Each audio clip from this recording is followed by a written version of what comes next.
Hey guys, welcome back to Clownfish TV. This is Neon. I am here with Geeky Sparkles. Hello. And we're going to talk about High Guardian Spice again. Yeah, I know, right? That's weird. I didn't think we would be talking about High Guardian Spice anytime soon, but we had Lock Ta here send us a link on Twitter, and apparently the showrunner is talking about the budget that they were given to work with, which is basically non-existent, which explains a lot of what went wrong. No, it doesn't, because the story is still the story, and things are still going to be the way that were. Which attempts to explain a lot of what went wrong. I mean, what people had issues with, a lot of it, some of the animation, mostly that wasn't the animation that they were complaining about.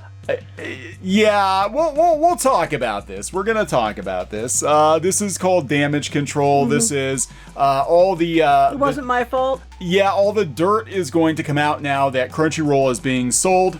Obviously Crunchyroll originals are now defunct, and High Guardian Spice, for better or for worse, became sort of the poster child for the failure of Crunchyroll originals, that along with X-Arm, which that's a whole nother issue. But let's dip a toe back into the world of High Guardian Spice, shall we? I guess. I have to. Before we get into it any further, please subscribe for more pop culture news, views, and rants, guys. Over 254,000 subs. Yay! Thank you so much for the support.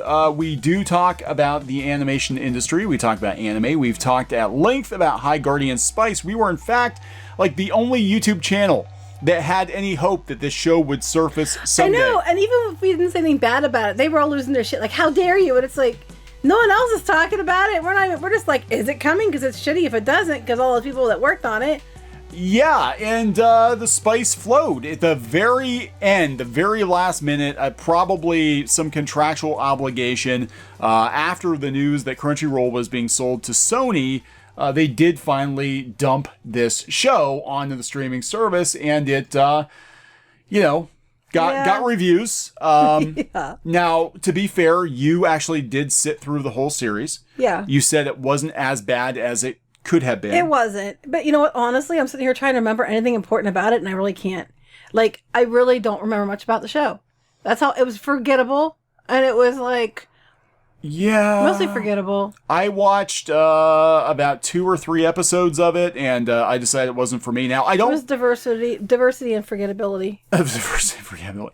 Now, I don't think it was the worst thing ever. I think a lot of the backlash came from it being on Crunchyroll and not Cartoon Network. But Crunchyroll originals were, I think, originally designed to kind of be like a cross-platform thing, and they were trying to save their asses at that point. And it didn't work out very well. In fact, High Guardian Spice became a poster child for everything that's wrong with Western animation, according to TV tropes. That's funny. I mean, they really did push the diversity crap. Like, it was a lot of self-insert and different things like that. It was really pushing it. But I would never watch it again. Like I said, I'm having a heck of time trying to remember, anything about it, really. Yeah, it kind of came and went, and people moved on. They moved on already. I mean, it was, a lot of people on the internet made fun of it for a week or two, and then it just was kind of forgotten about. But this is interesting because this kind of gives you a peek behind the curtain. What went into Crunchyroll originals? What were they thinking, basically? Again, they can do it cheap. Yeah, this is coming from Anime News Network, which actually did this big, long piece on Crunchyroll Originals being this massive failure just on every level. Yeah, they weren't wrong. They weren't wrong. I guess some things right occasionally. So here we go. Crunchyroll Original shows were significantly low budget, even by U.S. animation standards. You don't say. You don't say. Way to throw shade at U.S. animation. Anyway. Yeah, well, I mean, look, people pointed out High Guardian Spice, some of the backgrounds they were using, like JPEGs and pings that they forgot to take the watermarks off them. They found on the internet.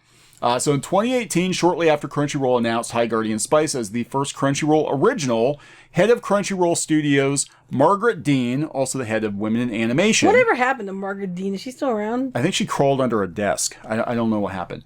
She told Digiday the lineup was entirely funded by Elation, with budgets in the same range as what anime shows typically cost. Years later, High Guardian Spice creator Ray Rodriguez revealed on Twitter what this actually meant for the staff. It was significantly low budget by U.S. animation standards. Wait. So they got the same budget as what they give people that are in other countries for animated shows, and they're mad because it was low budget for U.S. But they give it to the other companies. Yeah, so, I mean, to put this in perspective, your typical anime show, last time we checked, was about $150,000, right, for Japanese animation. In the U.S., the same show is probably a $500,000 show. But that's because they're not paying their people... Bloat. Well, yeah, that and the fact that they're not paying their people well over there. Yeah. So you got the same damn amount of money, but now they're trying to say, well, it wasn't enough for a U.S. animated whatever. And I'm like... no offense, but the U.S. animated stuff doesn't come anywhere near. It all gets animated in the same place. It usually almost all of it gets outsourced to Korea or China. Yeah, I was to say. You know, it doesn't matter. But yeah, Japanese animators, they do not get paid well. This is an ongoing issue.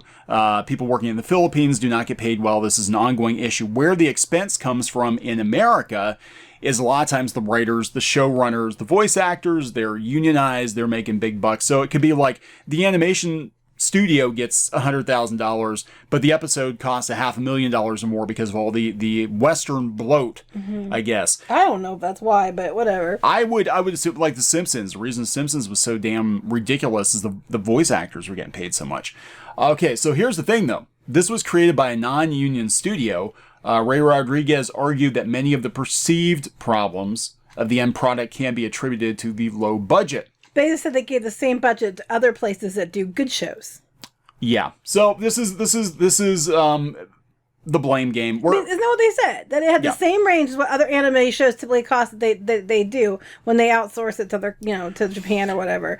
And then they're trying to say that the show sucked because they didn't get enough money. I mean, it couldn't possibly. I'm like, look, I'm not dunking on Ray Rodriguez, right? Actually, if I will give Ray any credit throughout this whole thing. They haven't gone out and, well, I guess they kind of unloaded on people after the show came out. But did they? Yeah, but in the meantime, it wasn't terrible. But there were a lot of people working on the show that had zero background in animation. So, I mean, this kind of happened with She-Ra, too. I was saying She-Ra, same thing. She-Ra's the same thing. They basically plucked people off of Tumblr and said, here's a show, here's some money, go make a show, and not realizing that, like, oh, yeah. To bring in men to take, I'm sorry. She-Ra they had to, yeah. Mm-hmm. Yeah. Anyway, if you're mad at the animation quality, it was the budget. Ray tweeted, background art, budget, writing, budget. We literally started storyboarding the first episode before the first script was finished. Now that, I don't think, personally, is not a budget thing. That is more of a time management thing. And also, again, they were showing us a Kickstarter video for what they wanted to do. They had nothing done. They had nothing done at this point. Ray also wrote that although the show was streamed on Crunchyroll, it is ultimately a cartoon that was created with the same production pipeline as other American cartoons. It said the budget was comparable to a Cartoon Network show, which are usually 11 minutes long, are comedy-centered, and have much simpler backgrounds and characters. They're using the Thundercats, what was that, Thundercats roar excuse? Is that what we're going to call it, the Thundercats roar maneuver? Because it's okay for it. The show looks like shit like that, but not for this one. The show was artistically ambitious with the budget and schedule that was provided. The thread also mentions Onyx Equinox, another Crunchyroll original project which was produced at the same studio as High Guardian Spice. Rodriguez claimed that Onyx Equinox had the advantage of learning from mistakes made on High Guardian Spice and being union, but it was a lot of the same team and the same pipeline. It's a lot of the same, but they got to see what we did wrong and did better. It was weird because High Guardian Spice was the first show that was announced, and it was the last Crunchyroll original to actually get dumped onto the service. Onyx Equinox creator Sophia Alexander added some of her own insights to the production situation on Twitter. Quoting Rodriguez's thread, she wrote that the budget was near 1/3 of a lot of Western shows. Again, I would argue that would be a lot of bloat because of Hollywood getting involved. She also wrote that a big push as to why we unionized was because I threatened to leave before production started. Alexander added that a lot of good people worked at the studio. The situation isn't as black and white as it sounds. She said she was ultimately grateful to Crunchyroll I wouldn't have been able to represent LGBT. Oh, here we go. LGBT plus characters or a story about trauma and grief anywhere Right, else. because it's not about the actual. Maybe you failed because it wasn't about the actual story and the characters. It's all about how to represent and be about diversity. Literally, instead of talking about the great story she had to talk about the representation. Maybe that's why. That does seem to be a thing these days, right? Rodriguez concluded the thread by employing others to think about what happened behind the scenes to make it that way have empathy. Basically, don't shit on the show because people worked on it and you're making them feel bad. Is that what they're basically saying? Yeah. Now, I will give High Guardian Spice this. Knowing that they didn't have the budget and all that, it actually doesn't look that bad, all things considered. They did cheapen out a lot. But I think all things considered, I mean, I don't think it looked that terrible. But I do think it's funny that, remember when you're throwing shade. Basically, and we heard the same thing from, what's her name that played Rey Skywalker, Daisy Ridley. She's like, we have to remember a lot of people worked hard on this. It's like, just because you worked hard on it doesn't make it less shit. It just, sorry. Now, actually, I didn't watch Onyx Equinox, but the animation didn't look bad. Again, though, that was a show that didn't look like a Crunchyroll show. People want anime. They want Japanese anime.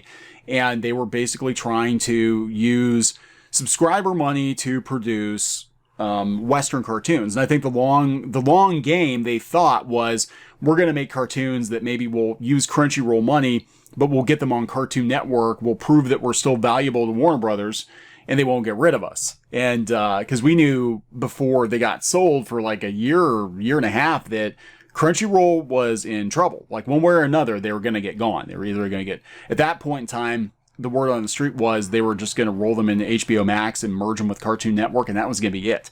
So they might have been thinking that way, like, oh yeah, stuff will fit with Cartoon Network. Yeah, I don't know. But I just think it's funny. It's basically like, we had low budget, and that explains everything, and stop throwing shade because we had low budget. Yeah. And I did the best I could telling my totally diverse story all about diversity and not really much about characterization because, Think critically about who started the hate campaign in the first place. Well, it wasn't us. We actually were pushing. Wait. Think critically. They did their best in working on it. Think critically who started the hate campaign. Who? Who started the hate campaign? Crunchyroll subscribers. Crunchyroll subscribers started the hate campaign. Because it was their money that they were paying to supposedly go to, Japanese animation studios. That's where the shit hit the fan. So wait. So now he's throwing shade at the Crunchyroll people that gave him the money in the first place. Or dirty, rotten YouTubers. Dirty, rotten YouTubers. The only reason anybody knew it was around or cared that it still existed were dirty, rotten YouTubers. Everybody else totally forgot all about the damn thing. Yeah, I would like to think, given that we were in contact with Elation, that our constant pressure for them to release the spice might have actually gotten the show released. And we still gave it a fair review too. Yeah, we did. You did. I didn't watch it. The funny thing is I don't remember much about it. I remember some parts of it, and I'm sitting here trying to think. I'm also very tired right now, so that's part of it. But I'm sitting here trying to think if there's anything memorable about the show. And the only things I can remember about the show are things that I would say were not the good things about the show. So I'm not going to mention those. I already did in the other video. But it wasn't that memorable. Yeah. Yeah, people said they were surprised that Onyx Equinox had a low budget. The animation looked like typical. Yeah, anime. I didn't think that the animation. I mean, they're trying to blame it on this stuff, but even the High Guardian Spice, it didn't look that bad. I mean, this is the Anime News Network. They're like, the budget may be low, but I don't buy it. The story quality, general feel of the show was substandard. You can only blame so much on the budget. On which one? High Guardian Spice? I mean, because a lot of people brought it up, but I don't think the animation was. I mean, yes, it could have been better, but it's good compared to other things. Did you read Ray's thread? They weren't even allowed to go back and fix any mistakes they made story and animation-wise. Well, here's the thing, though. Okay, so if you're doing animation, basically it's measure twice, cut once. You need to have the stories and the storyboards all figured out before you send it overseas, because it could cost you $100,000 to fix a mistake. And part of the, people, talk about Steven Universe and a lot of the inconsistencies, and a lot of the inconsistencies, as I understand it, come from the storyboards being all over the place and the character sizes being different. And because the studio gets it and they don't know what the hell's going on a lot of times. They're just like, they draw what they're given. They draw what they're given. Here's the model sheets. Here are the characters. Here's basically what happens. Okay, we can do this. Oh, the character's shorter in this panel, so there must be a reason for it. I don't know. Whatever. That's what they said, Yeah. That's what you get when you hire people that probably aren't, actually from animation. You realize budgets can affect quality and story. More established writers command higher fees for their scripts, etc. Well, okay, so that's actually kind of throwing shade at Kate Leth, who was a comic book writer, and Kate Leth made a big deal about like, I'm moving on to animation. It's like basically not like, nah, you're cheap. You're really cheap. And, we've been telling you people this. Yep. So yeah, I mean, look, I think they probably started out with the best of intentions. I think it was a failed experiment, and I think there was a lot of things that went wrong, and I think that really a lot of it comes down to, and this is just something in general we see with like Cartoon Network and Netflix and all that. A lot of times, inexperienced showrunners who are maybe trendy, right? Are given the keys kind of people. The right kind of people. Look, look, that's the truth. I'm not dunking on. I'm just saying, like, we've seen that a lot of the showrunners that are being hired currently in Hollywood. They basically get plucked off a Tumblr because of their identity, given, when they're talking about that over story and characterization. I mean, you could have all of that and good story and characterization. Hear this person, my sympathies for Alexander are far greater than Rodriguez, but the truth is Netflix wouldn't have greenlit either show when they're getting an active pipeline to bigger studios and bigger properties that they can make and market as originals. Equinox's equivalent at Netflix, Blood of Zeus, was done with Powerhouse Animation versus the low-budget studio they used, ended up being far more successful. So they're basically like they were trying to compete, brought a knife to a gunfight, and I think they were just trying to keep in the good graces of Warner, and it didn't matter anyway. Well, it doesn't matter anyway. They're both over, so... Yeah, this person's agreeing with us. That industry insider who posted here a while back was right all along. My take on this is Crunchyroll doomed both shows from the start. Crunchyroll lacked experience and resources to make original content out of Burbank, and that doesn't even include disastrous marketing for High Guardian Spice. It was just like they just dumped the stuff because Sony bought them, and that's it. And that's not going to happen that way again. So it is what it is. Sony's got Demon Slayer. They don't. And now they've got, since they bought Crunchyroll, now they have Shield Hero too. They don't need High Guardian Spice. So anyway, there we go, guys. The blame game, and we'll probably hear more, I'm sure, in the future. Gonna wrap it up. Yep. Please subscribe for more pop culture news, views, and rants, and we'll talk later. Bye.